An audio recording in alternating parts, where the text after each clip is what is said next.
What's up, everybody? What's up, y'all? How are you doing? Long time no see, right? Long time no see. Tonight is October 5th. Already, October. Tonight, I'm going to do another mukbang. And I was going to do something else. Related to Squid Game, but then the plan is changed and that plan is postponed. So I'll do something interesting next time.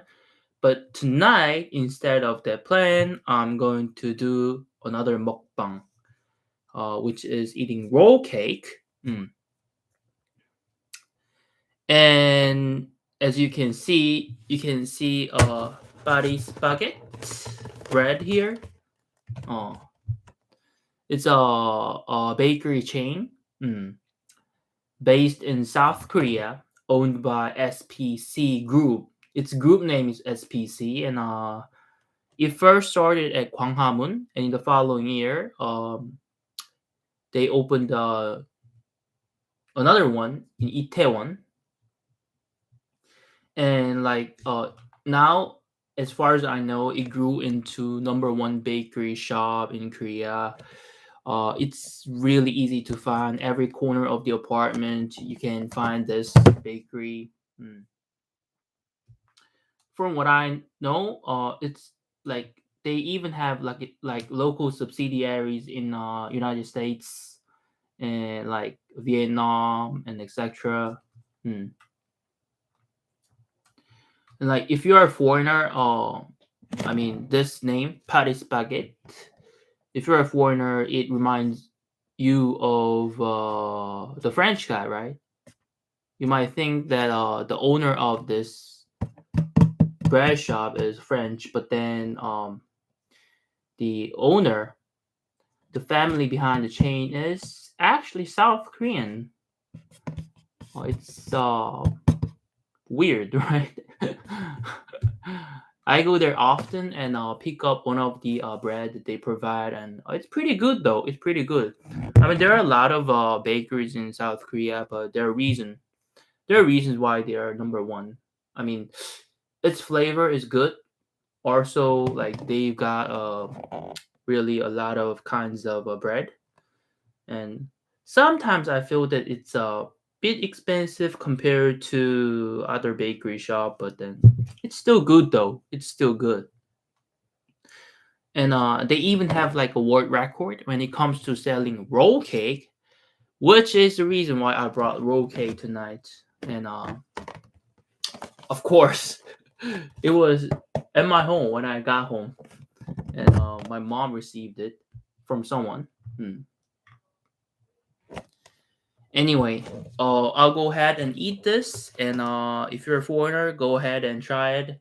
It's pretty easy to find, and roll cake right here, pretty.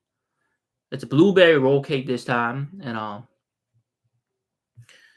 I know that they have like a sticky roll cake, and it's loved. I mean, it's a like steady seller. Um, Probably like accumulated know-how that they have for a lot of years must have been the secret recipe behind the world record, I guess. Uh, okay, anyway, I'll go ahead and eat. Normally, I would not use this knife because this is for cutting, um, like fruits, apple stuff. But I'll just use it anyway.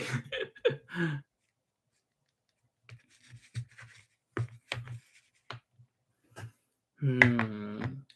Actually, I tried it uh this morning and yesterday and the day before. 'Cause it was still good though.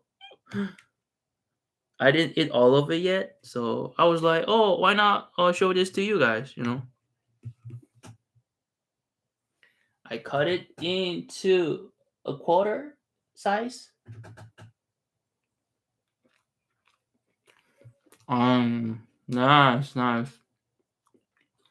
Mmm, good. Mmm.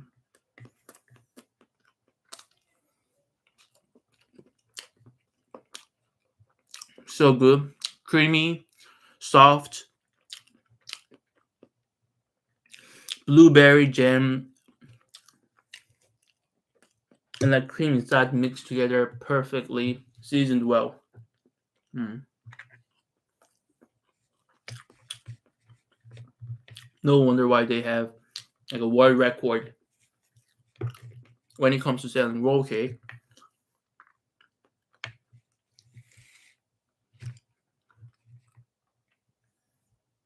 Once again, yeah, go ahead. Yo. Mmm. So good.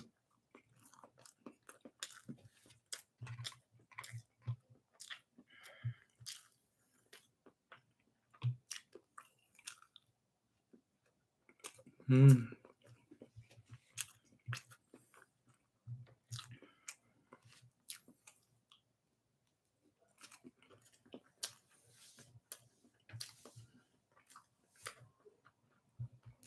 Okay, enough of eating. And just like the rest of the days, I'm going to read a book. Continue reading, right? Hmm.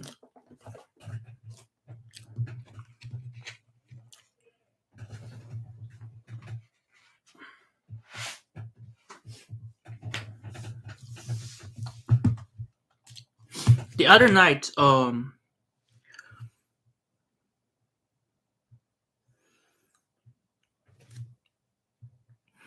I was reading a book called The Mysterious Island.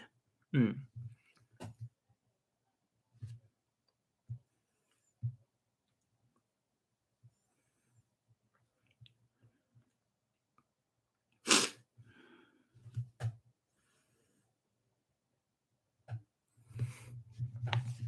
It's amazing that so far I've been reading only 8%, which is amazing. 92% left. And I feel like I already spent a lot of time on reading this. It's a long story indeed. Okay, I'll continue reading. 7 minutes. I've been talking myself, but then for the rest of 23 minutes, I'll be reading this book. Okay. Hmm. They are Kokora, said he. I should prefer a more cock or guinea fowl, replied Pencroft. Still, if they are good to eat. They're good to eat, and also their flesh is very delicate, replied Herbert. Besides, if I don't mistake, it is easy to approach and kill them with a stick. The sailor and the lad, creeping among the grass, arrived at the foot of a tree whose lower branches were covered with little birds. The Caracas were waiting the passage of insects which served for their nourishment. Their feathery feet could be seen clasping the slender twigs which supported them. The hunters then rose, and using their sticks like scythes, they mowed down whole rows of these Caracas, who never thought of flying away, and stupidly allowed themselves to be knocked off. 100 were already heaped on the ground before the others made up their minds to fly. Well, said Pencroft, here's game which is quite within the reach of hunters like us. We have only to put out our hands and take it. The sailor having strung the crocus like logs on the flexible twigs, they then continued their exploration. The stream here made a bend towards the south, but this detour was probably not prolonged, for the river must have its source in the mountain, and be supplied by the melting of the snow which covered the sides of the central cone. The particular object of their expedition was, as has been said, to procure the greatest possible quantity of game for the inhabitants of the Chimneys. It must be acknowledged that as yet this object had not been attained, so the sailor actively pursued his researches, though he exclaimed, when some animal which he had not even time to recognize fled into long grass. If only we had had the dog top, but the top had disappeared at the same time as his master, and had probably perished with him. Towards 3 o'clock, new flocks of birds were seen through certain trees, at whose aromatic berries they were pecking, those of the juniper tree among others. Suddenly a loud trumpet call resounded through the forest. This strange and sonorous cry was produced by a game bird called grouse in the United States. They soon saw several couples whose plumage was rich chestnut brown mottled with dark brown, and tail of the same color. Herbert recognized the males by the two wing-like appendages raised on the neck. Pencroft determined to get hold of at least one of these gallnuts, which were as large as a fowl, and whose flesh is better than that of a pullet. But it was difficult, for they would not allow themselves to be approached. After several fruitless attempts, which resulted in nothing but scaring the grouse, the sailor said to the lad, "Decidedly, since we can't kill them on the wing, we must try to take them with a line." "Like a fish?" cried Herbert, much surprised at the proposal. "Like a fish," replied the sailor quite seriously. Pencroft had found among the grass half a dozen grouse nests, each having 3 or 4 eggs. He took great care not to touch these nests, to which their proprietors would not fail to return.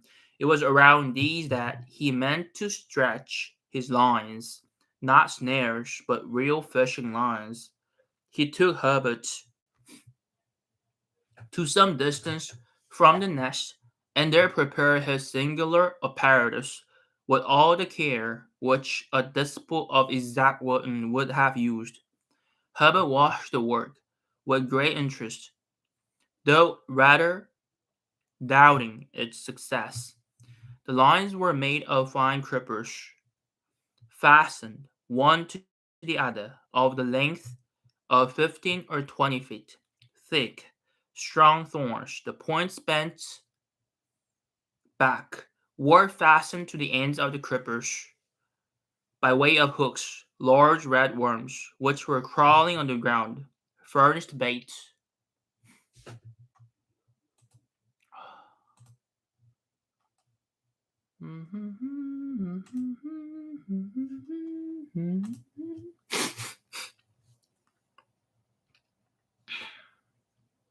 It's getting cold, so be careful not to get cold. It's a bit hot here, but right, anyway. This done, Bancroft, passing among the grass and concealing himself skillfully, placed the end of his lines armed with hooks near the grouse nest. Then he returned, took the other ends, and hid with Hubbard behind a large tree. There they both waited patiently, though it must be said that Hubbard did not reckon much on the success of the inventive Pencroft. A whole half hour passed. But then, as the sailor had surmised, several couple of grouse returned to their nest. They walked along, packing the ground, and not suspecting in any way the presence of the hunters, who, besides, had taken care to place themselves to leeward of the Gaunacy. The lad felt at this moment highly interested. He held his breath, and Pencroft, his eyes staring, his mouth open, his lips advanced, as if about to taste a piece of grouse, scarcely breathed. Meanwhile, the birds walked about the hooks without taking any notice of them. Pencroft then gave little talks which moved the bait as if the worm had been still alive.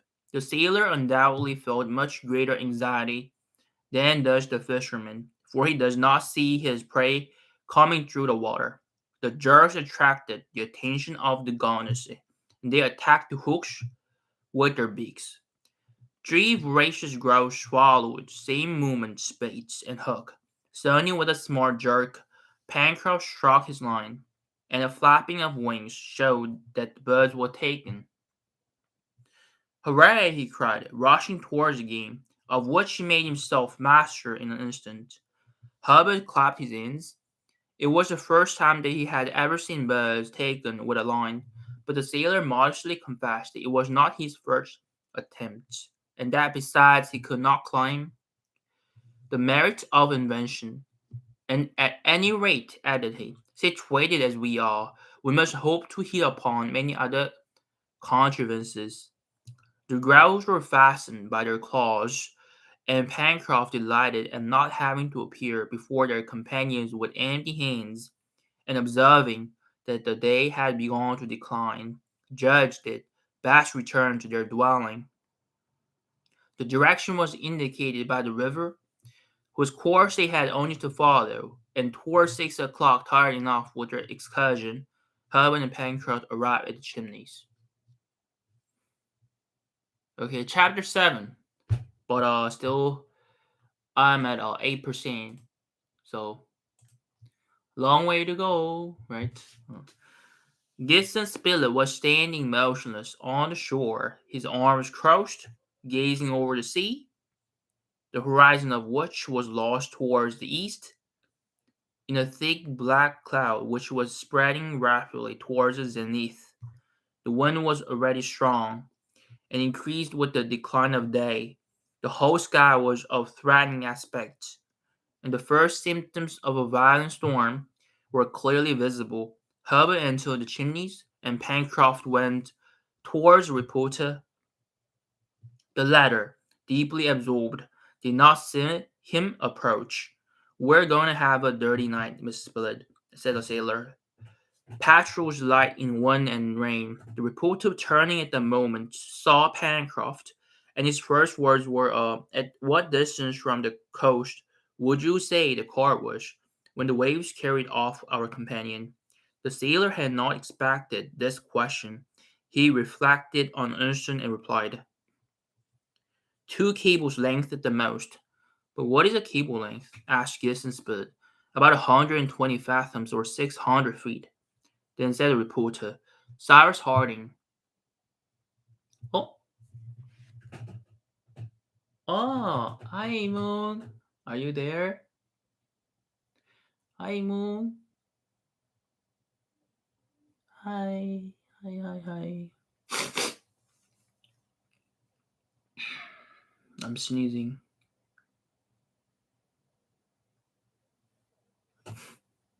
"But what is a cable length?" asked Gideon Spilett. "About 120 fathoms, or 600 feet." "Then," said the reporter, "Cyrus Harding must have disappeared 1,200 feet at the most from the shore." "About that," replied Pencroft. "And his dog also?"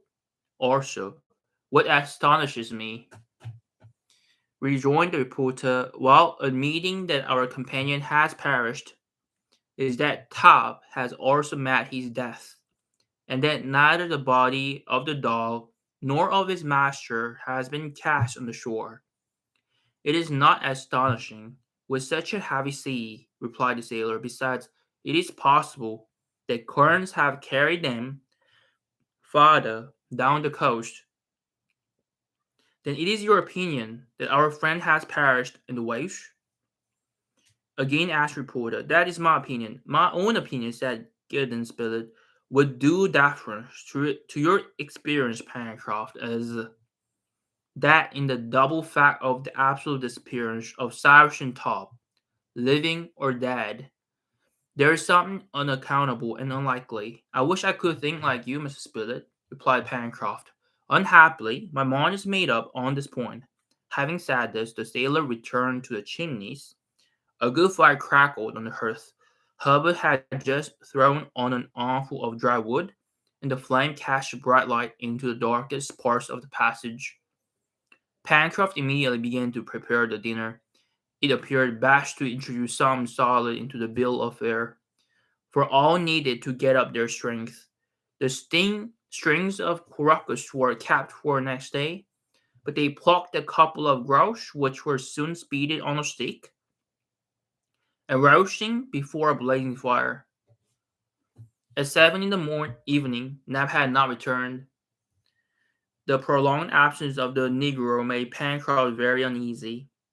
It was to be feared that he had met with an accident on this unknown land, or that the unhappy fellow had been driven to some act of despair.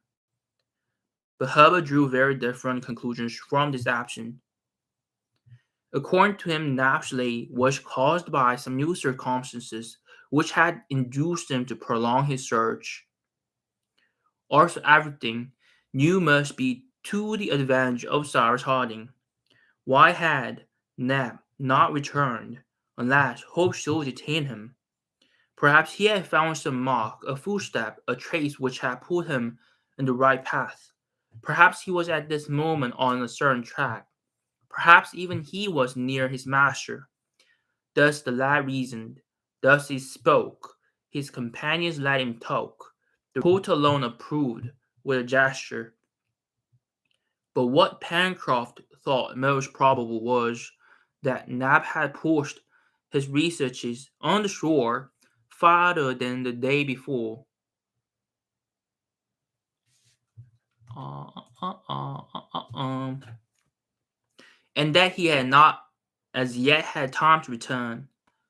Herbert, however, agitated by vague presentiments, several times manifested an intention to go to meet Nap, but Pencroft assured him that that would be a useless course, that in the darkness and deplorable weather he could not find any traces of Nap, and that it would be much better to wait. If Nap had not made his appearance by the next day, Pencroft would not hesitate to join him in his search.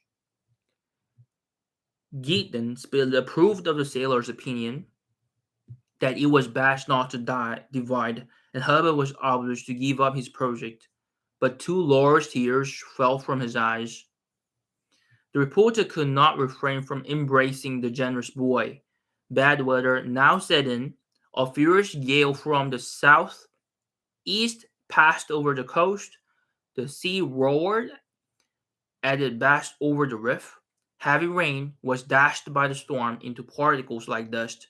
Red masses of vapor drove along the beach, on which the tormented shingles sounded as if poured out in cart roads, while the sand raised by the wind added, as it were, mineral dust to that which was liquid, and rendered the united attack insupportable.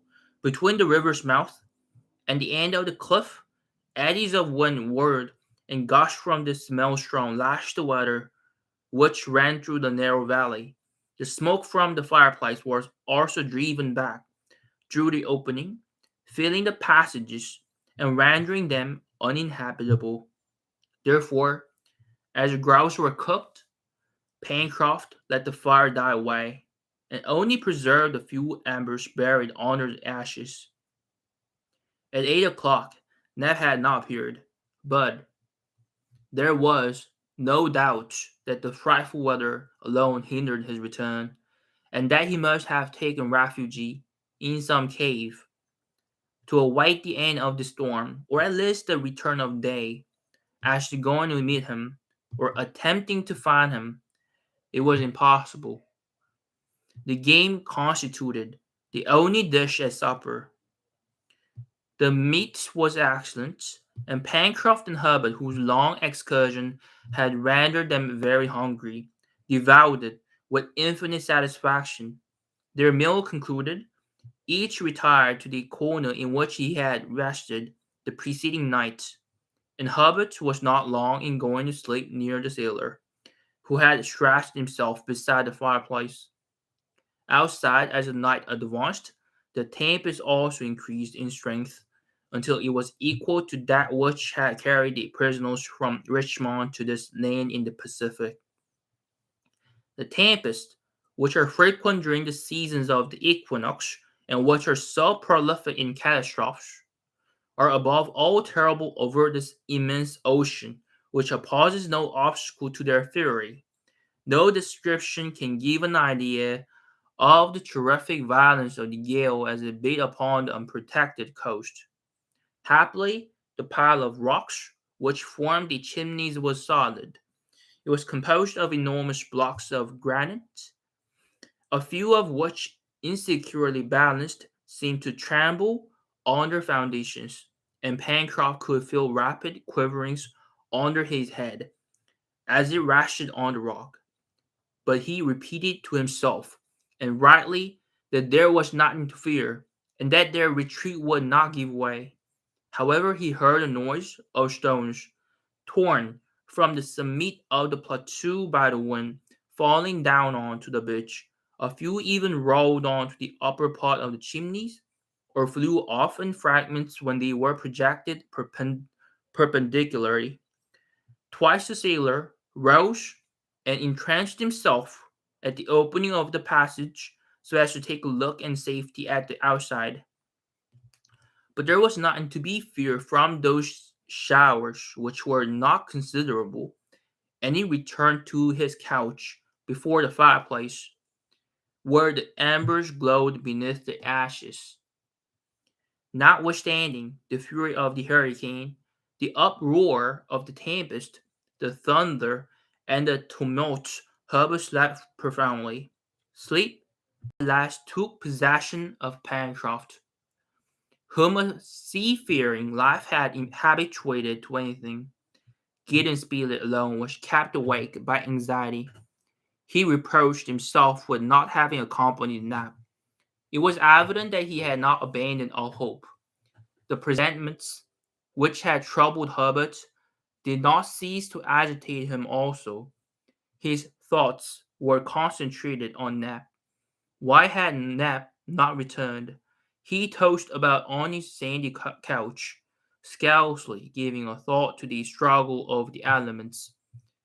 Now and then his eyes, heavy with fatigue, closed for an instant, but some sudden thought reopened them almost immediately. Meanwhile, the night advanced, and it was perhaps 2 hours from morning when Pencroft, the sound asleep, was vigorously shaken. "What's the matter?" he cried, rousing himself and collecting his ideas with the promptitude usual to seamen. The reporter was leaning over him and saying, "Listen, Pencroft, listen." The sailor strained his ears, but could hear no noise beyond those caused by the storm. "It is the wind," said he. "No," replied Gideon Spilett. "Listening again. I thought I heard what? The barking of a dog." "A dog?" cried Pencroft, springing up. "Yes, barking. It's not possible," replied the sailor. "And besides, how in the roaring of the storm?" "Stop, listen," said the reporter. Pencroft listened more attentively, and really thought he heard, during a lull, distant barking. "Well," said the reporter, pressing the sailor's hand. "Yes, yes," replied Pencroft. "It is Top, it is Top!" cried Herbert, who had just awoke, and all three rushed towards the opening of the chimneys. They had great difficulty in getting out. The wind drove them back, but at last they succeeded, and could only remain standing by leaning against rocks. They looked about, but could not speak. The darkness was intense. The sea, the sky, the land were all mingled in one black mass. Not a speck of light was visible. The reporter and his companions remained thus for a few minutes, overwhelmed by the wind, drenched by the rain, blinded by the sand. Then, in a pause of the tumult, they again heard the barking, which they found must be at some distance. It could only be Top, but was he alone or accompanied? He was most probably alone, for if Nab had been with him, he would have made his way more directly toward the chimneys. The sailor squeezed the reporter's hand, for he could not make himself heard, in a way which signified, "Wait." Then he re-entered the passage. An instant after, he issued with a lighted faggot, which he threw into the darkness, whistling shrilly. It appeared as if this signal had been waited for. The barking immediately came nearer, and soon a dog bounded into the passage. Pencroft, Herbert, and Spilett entered after him. An armful of dry wood was thrown on the embers. The passage was lighted up with a bright flame. "It is Top!" cried Herbert. It was indeed Top, a magnificent Anglo-Norman who derived from these two races crouch the sweetness of food and the acuteness of smell, which are the preeminent qualities of crossing dogs. Okay, now it's already 30 minutes. Actually, it's been long since I read the book last time. I think it was Friday when I read the book. Hmm.